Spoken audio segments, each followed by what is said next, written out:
Auzubillahi minash shaitanir rajeem. Bismillahir rahmanir rahim. Assalamu alaikum and a very warm welcome to all this morning. I'm your host Hajra, Satti, and I'm very glad that I've been joined by Muzzammil. Assalamu alaikum Muzzammil, and I hope you're doing well. Wa alaikum assalam. I am doing well. We are back with another episode of what's new and exciting happening all around the world regarding news, sports and much more. How are you, Hajra? Alhamdulillah, alhamdulillah. Allah has been kind enough. So Muzzammil, why don't we start our segment with very captivating news? Oh yes, there's definitely news and it is about cricket. The heartthrob of Pakistan, the heartthrob of this region, and definitely the matches coming up and the ones that are going to be taking place in Dubai as well. We are talking about the opening ceremony of the mega event that was held at Shahi Qila. Now everybody knows what Shahi Qila is, where it is, and it was held in Lahore. The opening ceremony of the ICC Champions Trophy this year, 2025. It was held at Diwan-e-Aam, Shahi Qila, Lahore. Chairman Pakistan Cricket Board, Mohsin Naqvi, the other officials of ICC and also Pakistan Cricket Board along with important political figures participated in this event. A panel discussion of cricket legends was also held during the ceremony, and for the fans of our cricketing world and the sport itself, national and international cricketers also participated in the ceremony. Names who are people all acquainted with. This is some great news that is taking place in the world of cricket and sports. And what's next, Hajra? Again, it's related to the sports, and that is the Australian cricket team has reached Pakistan. It's two separate batches ahead of the ICC Champions Trophy 2025. A 14-member squad, including coaches, Captain Steve Smith and support staff arrive in Lahore via Dubai from Colombo. Smith will lead the team also touchdown in Pakistan, beginning the preparations. In addition, a 17-member squad, including 15 players, is set to arrive in Lahore later today. The team will prepare for the grand opening matches against England on February 22 at Gaddafi Stadium in Lahore, and the match will mark the start of Australia's campaign in the Champions Trophy. And again, capitalizing on the momentum which cricket has left, I think there's some interesting news about the ticket sales, right? There is, because as we know, the clash of the Titans going to be taking place at a neutral venue. That is Dubai, agreed upon by both the parties. Now, this is the chili-milli hair news for the Pakistani people all around the world. Additional tickets for ICC Champions Trophy in Dubai. The matches that are going to be taking place in Dubai, they go live on sale. Additional ticket for India's 3 group stage matches and the first semi-final of the ICC Champions Trophy in Dubai. They have gone on sale. Demand for Champions Trophy tickets remains high and fans will be able to purchase limited tickets. So first come, first serve. Fans will be able to purchase these tickets for the opening match in Dubai on February 28th between Bangladesh and India. Pakistan versus India clash on the 23rd of February, and India's final group stage match against New Zealand on the 2nd of March. Right, and again, capitalizing this momentum of these sports, we are now joined by a legend of hockey in our studio. Big name. Yes, he is a big name and he has captivated the hearts and the imaginations of Pakistani hockey fans and fans around the world, because he was the first European, according to my research, who broke the stereotype that Europeans are not that good in the hockey, because he is known for his stick work and the ball control. He was one of the greatest forwards in the hockey history. He twice won the silver at Olympic and the World Cup, and he changed the concept that Europeans can't dribble and feint. And the legendary one and only who has joined us in the studio happens to be Stefan Blocher. Assalamu alaikum, and thank you so much, and good morning once again to our show. Good morning, thank you very much for the invitation. Thank you very much. Having you here. Appreciate it there. Right, so let's start this conversation. You're one of the biggest name in the history of the hockey, and German are very good at the football and the soccer, and I think so. How did you dabble into this particular sports? You know, why not some other sports? Why specifically hockey? It's a reason about my parents. My parents are very close, both play hockey in my home club, Wiesbaden Tennis and Hockey Club. And my mother find my talent and start with me practicing. Right. And since this time, she is 92, and since this time she is still as a hockey teacher on the hockey ground. And in Wiesbaden my hockey career starts, and it goes all over the world, and quite often, very often, to your beautiful country, to Pakistan. Right, and so when you first came to Pakistan, I believe back in 1980, because we were having this conversation before the red light of the camera went on. So, were you, what was your feeling when you were playing in Pakistan? Because Pakistani hockey players were one of the greatest, and where you felt under the pressure, right, that you have to play against them. How was the feeling? How was the memory that you recall? Because there's a total change of century, a total change of an era. Sure. First time it was 1980 in Karachi. I was a 20-year-old boy coming aus Wiesbaden, and to come to this huge country in the big stadium, we have 40,000 spectators. This hockey player among a lot of people in the stadium, and I play a very good tournament. And as you told, I dribble like a Pakistani, and they give me the nickname the White Pakistani in this game. So and in these days, the people, the hockey adjusted people in Pakistan, starts to love me and join me, follow me, and I was quite very lucky to come more or less every year to Pakistan, and was invited from the president when they have birthday things that I come there, and was a great time. Yeah. Right. So this brings me to my question. People are very excited regarding their own sport. People from the contact sports backgrounds like boxing, they're excited about boxing. Cricketing fans are excited about cricketing. Being at the forefront of hockey, being the national sport of Pakistan also, and as you said that you got named the White Pakistani, that was what they called you. How did you find the love that you got from this region of the world? That's a good question. The most exciting moment in my life in Pakistan was my 30th birthday on the 25th of February 90. Right. We play against Pakistan in Lahore, 80,000 spectators. Oh my 80,000 spectators. The national hockey stadium was completely packed, and outside of the stadium, again, 30,000 people who want to join this game. And so almost 100,000 people want to see this event. Yeah? Right. Now it's like cricket. Hockey was in the 90s. And then the stadium man say, Stefan Blocher, our friend from Germany, has today birthday.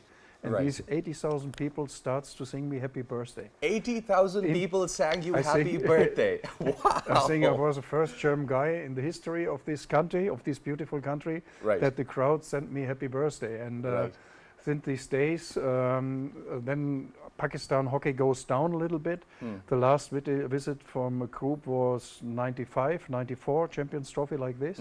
And then 20 years, the hockey world doesn't appear anymore in Pakistan. Political reason, situation, and so on and so on. And then I have the chance 3 years ago to come again to your beautiful country. I visit every city, and a big crowd come on the cities, welcome the German hockey legend. Again in Pakistan, welcome the German hockey legend. I was here in the studio with your friends. And then the PR story starts for hockey. And then I met my old Olympic friend, Khwaja Junai, the Khwaja Junai Hockey Academy, and we think we must do something to start to bring hockey back strong in your country. And we met last year in London for international friendship relation game. And then Khwaja said, come on, we must bring a German team. So I decide, or I ask my friends from my old club, Wiesbaden Tennis and Hockey Club, please come. We have once in your life you have a chance, perhaps you go to Pakistan. We bring a Dutch team, and we have 2 Pakistani teams, and we make a nice tournament in Islamabad, in Lahore. A lot of people watched it, a lot of television, and it's the first step of a lot of steps to bring hockey strong back to your beautiful country. So which city did you find the most excited about hockey? Which like, are Lahoris more excited about hockey than Karachiites, or are Karachiites more excited about hockey? For me, because the biggest and beautiful hockey stadium in the world is in Lahore, the National Hockey Stadium in Lahore, near the cricket where the ICC starts now. And for me, Lahore, about this situation is outstanding. To go in this stadium and get this atmosphere. You smell hockey. You get the spirit of the game there. The spirit of the game. Yeah, like when a tennis player goes to Wimbledon, or a Formula 1 car driver goes to Monte Carlo. A hockey player must go once in your life in the National Hockey Stadium, Lahore. Oh, that's so wonderful. for the hockey fans, everybody who loves hockey must go to Lahore at least once in their career and once in their lifetime. This is being said by the white Pakistani, Mr. Stefan, who's here in the studio The with us. legendary, obviously, himself. But now, I think Muzzammil and I have grown up with the generation where we might not have seen hockey that much because there's a lot of hype around the cricket. But I do remember one of the names that resonates with me, since I've been hearing it since my childhood. In the field of hockey was Hassan Sardar. My mom was a big fan of his, and my father always talked about it. So, who are your inspirations when you talk about hockey? Who are the greatest name that you look to and then you learn specifically when we talk about this particular sport? Yeah, also Hassan Sardar was the second best centre forward in this time after me. Sorry about Hassan. No, my friend, I met him in is Shahbaz Senior. So Shahbaz was an outstanding, fast, absolutely smiley, good player. We get friends over the years. A very strong person in these days, was the captain.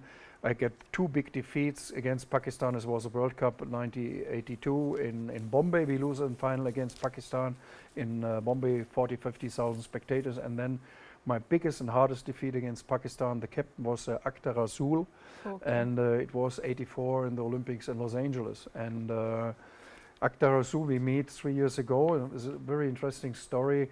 All the Olympics of the 84 team invite me in Lahore, and they said they play a very bad tournament, and they come together and before the final starts and say, we have only one chance, we must stop pleasure. And these old hockey friends, and when they say this, and they get a team spirit, and they stop me, and we lose. And Pakistan, they come back in the country, millions of people in front of the airports, and they are really sports stars in their country. Samula, Kamula, Akhtar Rasul, Mansoor Jr. and all these people. So Junaid Gwaja. So in these days, now 20, 40 years ago, later, the friendship starts. And this is things that sports bring people together, bring religion together, different religion, different colors of life. And sport has a real power to change the world, and that is the reason that I very try to bring this beautiful game back to your beautiful country and your beautiful, nice people. About sports, there is a spiritual aspect to this activity as well, as you mentioned. There is a side that changes you as a person, that pushes you to become better at who you are as a person, as somebody who is playing an active part in the society. How do you see the power of hockey, the power of sport, bringing people and communities together? I think Nelson Mandela said one word: sport has the power to change the world. And this is true. And we are now in a very difficult world. When you see all the problems we have, I think when you go to Olympic Games and when you see, when these last 4 days, the young boys from Germany, the young boys from Netherlands, and the 2 teams, police team and the other from the Kwacha Hockey AHMED team, how they are come together. Instagram, Facebook bring people together. And sport, everybody, when they are on the field, they love the game. The cricket people love the cricket game, the basketball. And so people come together and they talk, what stick you're playing, what you think about this, what is this. And this is, I think, in our very difficult times we have in the moment in the world, I hope sport will take a little bit or bring a little bit more peace in the world. Right. Stephen, we've seen, and I've talked about this in my show a lot of times, and we've seen there are lots of researches that are validifying the concept that because of the excessive screen time, a lot of kids, they are not developing very fine motor skills. And do you see in the era, in a very digital age in which we are extremely hyper connected on the social media, the physical activities, the games like sports and hockeys might hit a nosedive because kids nowadays, all they are active is on the social media, on the screen time. And I think I am millennial, being a millennial, I think I am also very much involved into this, what do you call it, a social media connection, right? So, how do you see the future of the sports in this entire new century and digital era? It's a very good question. When I was first here in the 80s, we don't have any social media. So the television, the newspapers, they make the stars, they make the stories. This social media thing is a good and a very bad thing, because people in my age, the people when they have school over and so on, they go on the hockey fields, they go out, they make sport and so on. Now everybody sit in front of the handy or of the mobile and watching. Although we have things to connect the world, the people with Instagram or Facebook or TikTok, whatever you do, is a good thing. But the bad thing is that people are not move anymore. They don't make sport. They sitting detachment from the real world. They're sitting 8 hours in front of this. Right. It's also a problem for television. All these things. So everybody is watching Instagram and so on. So YouTube and these things. And we start in Germany with Laureus, a foundation that we motivate. We try to motivate people. Put your mobile away. Yeah. Move. Go out, play with your friends, and when you go out for in a restaurant for dinner, put your mobile on the table and start to talk again. What we do. Normally, when you go out in a group, everybody has a handy in the mobile. You don't must go out because everybody is sitting in front of your mobile. True. And this is, I think, we have the thing to solve. That we get young people back to sport. I think that as much as there is a digital hyper connection or connectivity, there's also physical disconnect, and this is what Stefan is talking about. So Stefan, now move on to the purpose of your visit. Is there any specific purpose that you're visiting Pakistan this time? Because back in 2022, I do recall through my research that you came here as the genetic ambassador for our census, if I'm not wrong. And you're also involved in this extracurricular activity. So what are your hobbies that engage you in your free time? Well, my hobbies is still sport. I love to skiing. I want to go one time here in the Pakistan ski areas. I really, it's one of my aims in my life. Right. I like biking. I still love the game of hockey, sure. I like cooking, although when you come to Germany, I invite you for a nice German dinner. Thank you so much.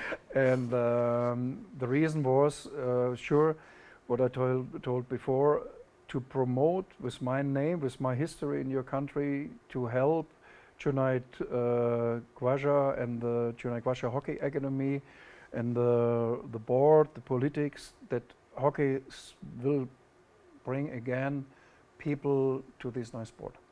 All right, so since we're talking about how communities can connect and how there's technology that is providing a means of connectivity and at the same time the physical disconnect, I would want to go back to your memories of Lahore and ask you one crazy little question that I have in my mind.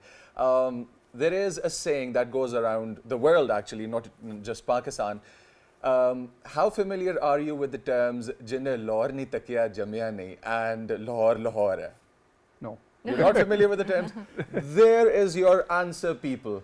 Everybody around the world that says, "Jinne Lahore ni takiya jamia nahi," we've got one person, the name of hockey, the legend of the game, and he is not familiar with both of these terms. So I think we should focus more towards things that actually mean something. Maybe. One of them is the sport. The other is the connectivity that the language of sport brings in. And the third is that you need to put your mobiles down, distance yourself from technology, get out of the screen, get onto the field and start practicing things with your body. Right, and I think whenever we talk about the hockey and the way Stefan is talking about here, is it evokes deep images of the nostalgia, of the relatability and the time that Pakistan team was dominating and we produced the legends in the hockey. So now we've seen that hockey might not be as high of the priority as it was back in the old days, because we produced some of the greatest name in the history, right? So what advice would you give to bring the hockey at par with, the other games that,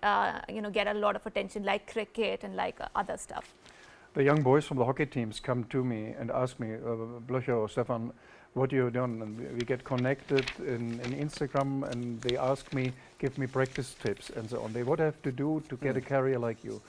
I think this is really hard work. You must stand up every morning and work every day 5, 6, 8 hours in your aim to be a sports star. The running, physical things, eat the right things, get the nice physio. You must have good doctors, but you must have this really physical mind that I believe that I want to go to Olympics, that I want to come in the national team, and therefore you must work every day very, very hard.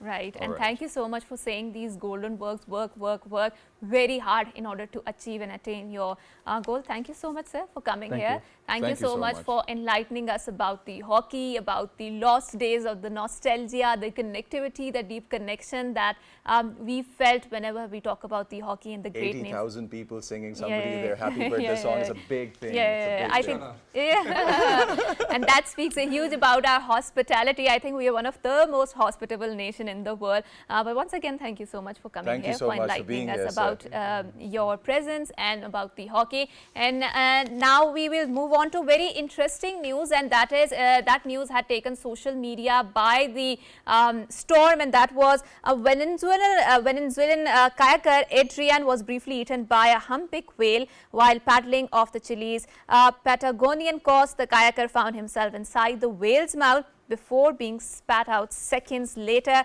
His father captured the shocking moment on the video. According to the experts, the whale likely swallowed him by the accident while feeding, as its narrow throat prevents it from ingesting the large objects. The incident highlights the risk of silent vessels near the whale habitat, and that was quite a shocking video in which we see that how the kayaker was swallowed by a whale. Oh my God, such a That scary is some moment. crazy Yeah, footage. yeah. Imagine you're in the sea one moment and the next moment you're inside of a fish mouth.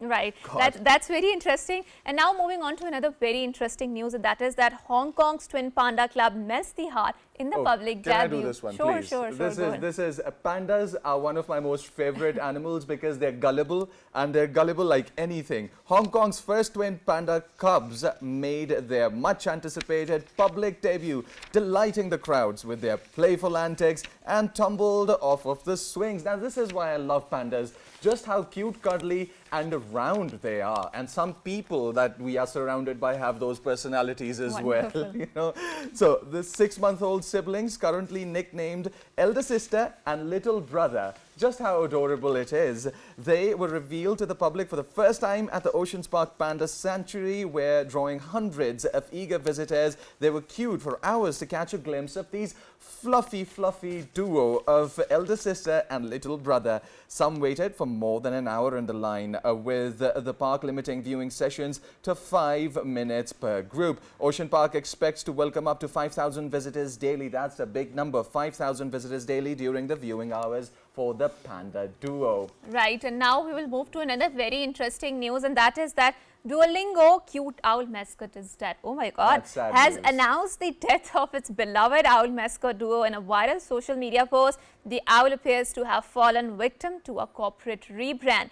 The playful announcement, filled with the humor and pop culture references, suggested the duo died waiting for users to complete lessons. Duolingo also teased a reveal about its untimely demise, and this news has also taken internet by the storm.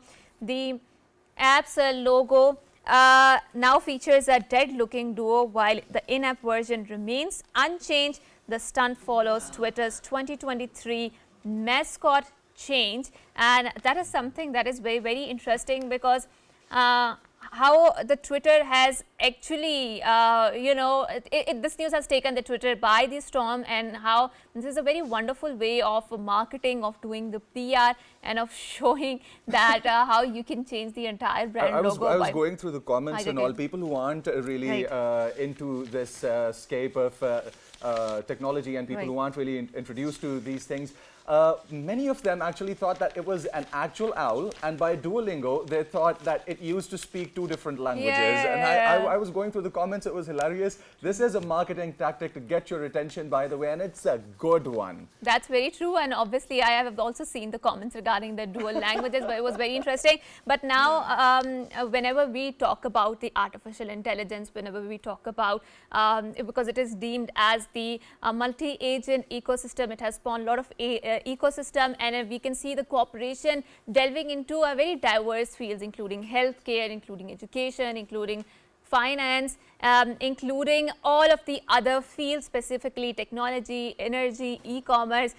So now, and then there are lots of debates that are emerging as a result of the artificial intelligence, and we have seen that there was some sort of the competition going on between the open AI and the DeepSeek, and what is this competition speaks, and how we can utilize the platform of artificial intelligence for our benefit and exploit it positively. So in order to unfold this conversation, we are very glad that we have been joined by AHMED Abdullah. Assalamu alaikum, AHMED, and thank you so much for joining us.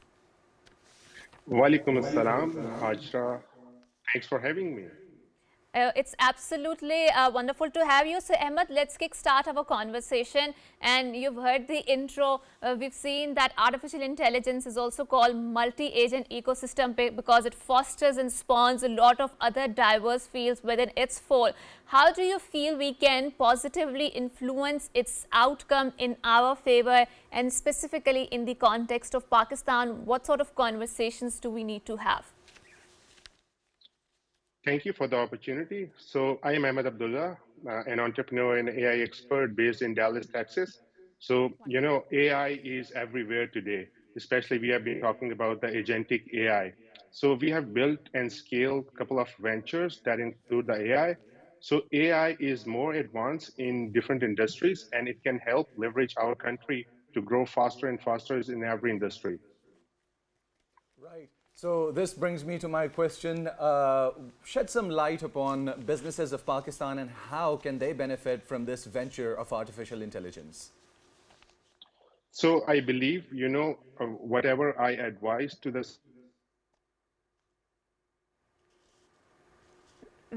Right. So sure. What are you trying to say, AHMED? Can you come again? Yeah, so whenever the business is trying to adopt artificial intelligence, they need to start small, identify the key points where the AI can add the value. It is very important to test the solutions and then scale gradually. And then AI should be enabler, not just the buzzwords, because today AI is more like a buzzword because everyone is using ChatGPT, you know, OpenAI and cloud, and every day there are new applications coming in the AI world. True. I do remember, AHMED, when artificial intelligence, so you call it a buzzword, and obviously we've seen how its evolution has taken place, and we are also constantly witnessing it because it is constantly happening. So I do remember when the open AI gate platforms happened and the ChatGPT came, there were lots of conversations fostered and spawning that were talking about the dreadful emergence of it, right? So there were lots of conversation about regarding its morality, regarding the ethics. So do you feel that these are normal conversations, because with every new technology we do see that there's some sort of resistance against it, and what sort of conversations we need to have in order to make sure that there's more ethical use of the artificial intelligence, of this DeepSeek, of the ChatGPT, and whatever the new platforms are there on the market? So that's a very important question, Hajra, and we need to understand that, you know, since the adoption of the AI agents, so they learn from the LLMs and they do the task automation by themselves. So there can be case where these agents can do the negative cases. They can hack the profile, they can adopt the data augmentation, and they can do the cases accordingly. So there is a strong need of the ethical AI. So with this all agentic AI, there are a lot of stories going on with the ethical AI. So ethical AI ensures fairness, transparency, and accountability. So businesses must prioritize unbiased algorithms, data privacy, and responsible AI deployment. This is very important to make sure that there is an ethical AI that plays a critical role in today's world. Let's take our viewers through some of your ventures. Shed some light upon what was your first venture and what was the one that was the most successful of your ventures. Well, I am a tech entrepreneur. I started my first venture with a software development company, and we created a couple of platforms in the world. Most of them were startups. They got a lot of funding, and then we start creating more and more platforms. So my recent company is Sitka AI. It developed AI applications. Majorly, we are into AI agents with a couple of Fortune 500 companies in the US, and we have been advising a lot of consulting firms. Right, right. Ahmed, whenever you talked about a very important aspect, and that is the data privacy, and we've seen that there are lots of conversation regarding the data privacy, and with the advent and evolution of artificial intelligence and the big data, because it is being touted as the new currency. So when are we talking in the context of Pakistan, there were lots of conversation in which the data privacy was one of the aspects that was talked a lot. So in your view, whenever we talk about the artificial intelligence, how do you think that it will influence the future, and especially whether it relates to the e-commerce and whether it relates to the business platforms, because a lot of people are moving towards this platform and they are seeking ways to capitalize it, to monetize it. So how do you see this evolution going in terms of the finance? So when the AI buzzword started, there was an influence that AI is going to cut off the jobs. I always say AI is not going to cut off the jobs, it's going to enable new jobs, it's going to create new jobs, and it's going to automate the existing work that we were doing before. But in today's world, we have a lot of new jobs related to data, related to the data segmentation, related to AI agents creation. And in terms of Pakistan, obviously, we can enable all the chatbots, we can automate the tools, we can automate all the tasks, whichever has been transformed. For example, I give you a basic example. We can automate all the customer support. If you have an airline ticket and you want to change that, you can just call up the airline, and with the automated chatbot, you can change your ticket, or you can, check your fares. So it can reduce the cost, and obviously it can increase the response time while improving the customer experience. Right, so there are plenty of young people stepping into the business field, and especially tech industry in Pakistan is booming right now. It's also one of the industries that's bringing in most of the remittances when you count the money that's flowing in towards Pakistan. What would be a good place for our tech entrepreneurs to fund their primary businesses, people who want to raise funds for their upcoming projects, or if they're starting new in the field? What would be your advice to the new business person, the youth of Pakistan? Well, Pakistan have the great talent. So I always advise to young entrepreneurs that they need to have a problem-solving mindset, because in the current era of AI and AI agents, so AI agents are even more smarter than a normal human being, because normal human beings have a tendency, they have to wake up, work, and sleep. Agents cannot sleep. So, a problem-solving mindset is very important, then adaptability. And obviously, the most important thing is the strong foundation in the AI. So if they are stepping into the AI world, they have to be updated with what's happening around the world. And staying curious, continuously learning is the key to thriving in the fast-paced industry. So AI is going to revolutionize every single industry. Either it's education, either it's fashion industry, either it's e-commerce, manufacturing, or whatever. Right, right. Ahmed, and we've talked about a very interesting word, and I would like to borrow that word and develop this conversation, expand on that, and that is agential AI. So what is the buzzword around the agential AI, and how is it going to influence the artificial intelligence, the algorithm, the computing landscape? So that's an interesting question. Is the agentic AI? And obviously, so like I already said, so previously we have generative AI where we can use the text and AI was giving us the answer. The basic example was the chat GPT. Now, that generative AI has been transformed into doing the task rather just giving the textual answers. For example, if you want to book an airline ticket, so OpenAI have already shown up an example that's called operator for the agentic AI, and you can use the operator to do anything that you want to do over the internet. For example, if you want to book a restaurant for 5 people, so you can just tell the agent, hey, I want to book a restaurant with American cuisine near Dallas area and have, this amount of sitting, and we want to book at this PM. So the agent opens the browser and can do every single thing that a human can perform. That is super amazing. You can't believe that. Right, and I think the back down or the a backside of that is that it will make us extremely lazy and dependent upon Very the dependent on artificial intelligence. And I think that is a very worrying sign for me. But I think there are pros and cons to everything. But thank you so much once again, Ahmed, for being here, for highlighting the artificial intelligence and what are the prospects and expanding the conversation on that. And now we are moving on to very interesting news, and that is that visitors are flocking to Riyadh season's Boulevard Runaway, where 3 retired Boeing 777 aircraft have been repurposed into a restaurant, haunting house and a trampoline area. The restaurant Hussein serves authentic Saudi cuisine in a culinary immersive setting. Another eatery, 10 on 10 Burger, operates from a control tower. The restaurant's owner, Hussein, expressed deep appreciation for the vision of General Entertainment Authority Chairman Turki Al-Sheikh, who has conceptualized this idea and announced that the event has surpassed 19 million visitors to date. Wow, 19 million, that's a big number. That's for a these huge visitors. number. Absolutely. The event offers unique experiences, international concerts and outdoor activities amid Riyadh's pleasant weather.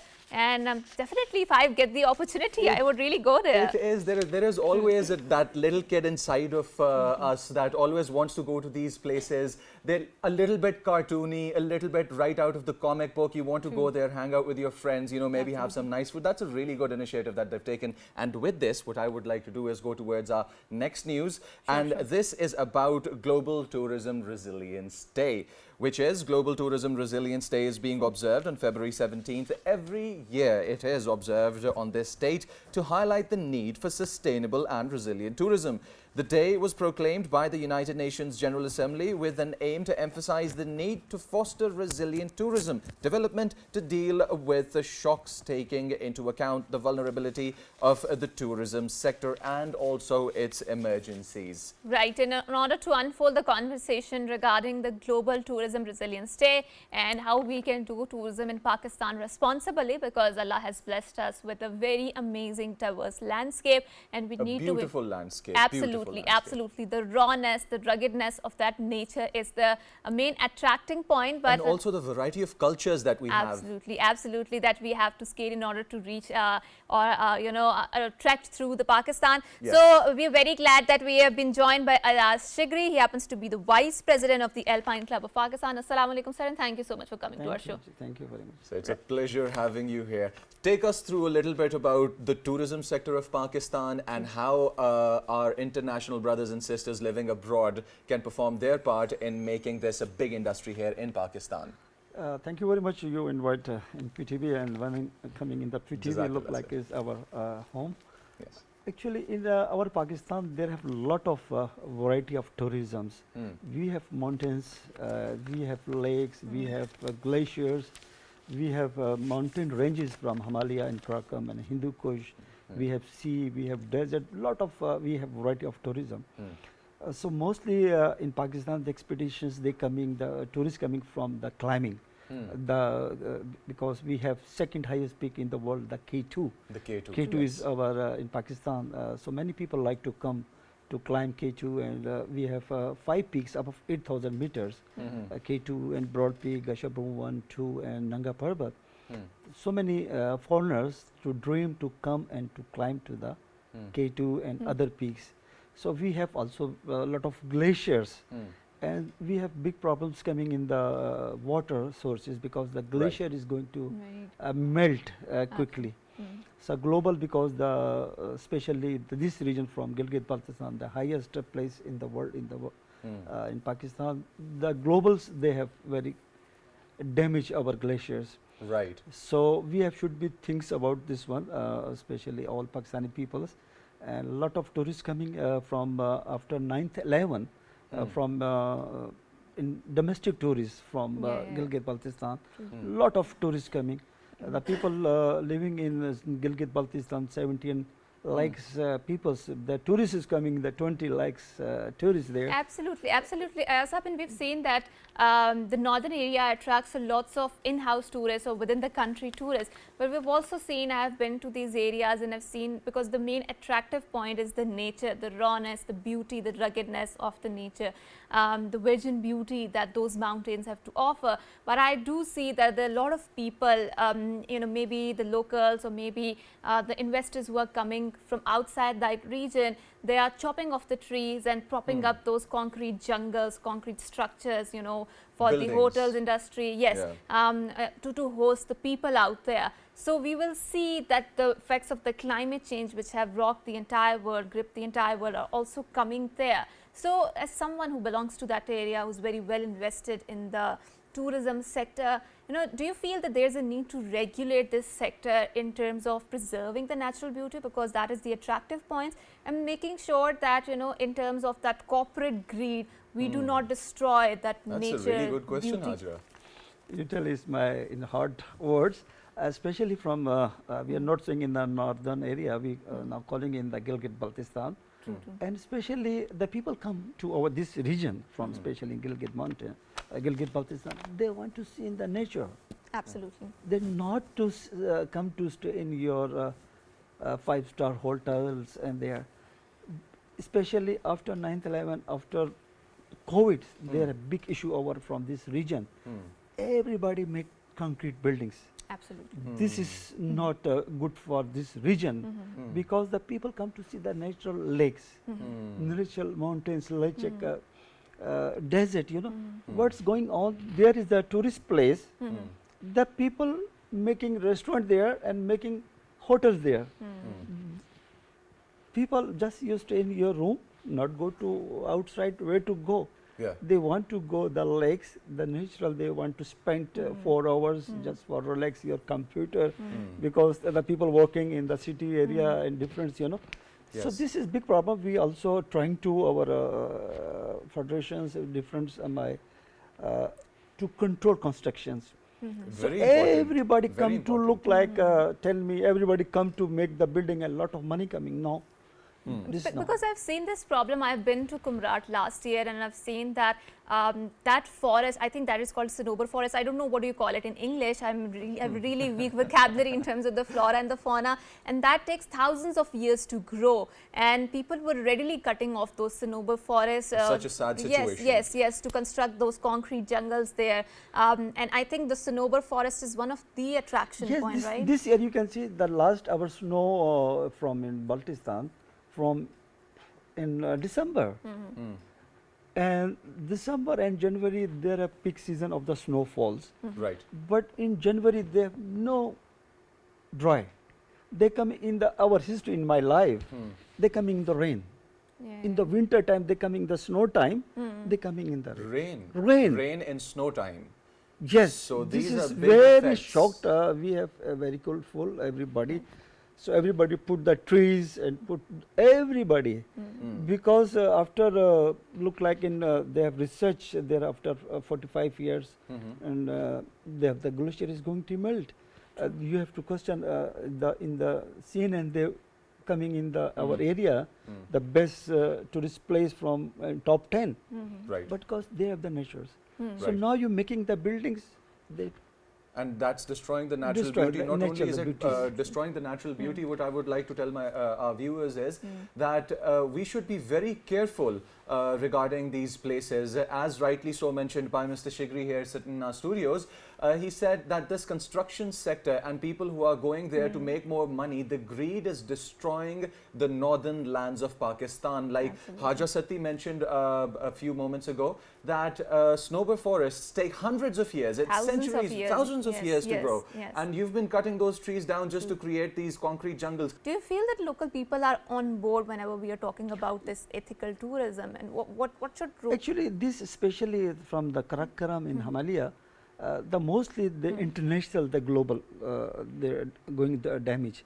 Okay. This is problem because in the industry where the mostly water coming from in the Siachen, Biafo and Palma glaciers. right? Because if you're not the local peoples, they're trying to make our local made new glaciers. To preserve them, right? Preserve, making the new male and female glaciers, Yes. they put in the sub-mountains area.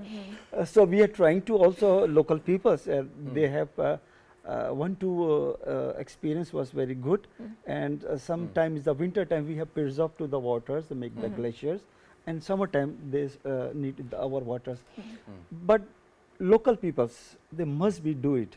And secondly, the domestic tourists coming from our region, from go the tourist places, from Gilgit, Baltistan, different places, they bring his the cold drinks, they bring his the lace, and the big problem we are facing in the pumpers. Unfortunately, because we're running out of time, we're going to have to move towards the end of our show.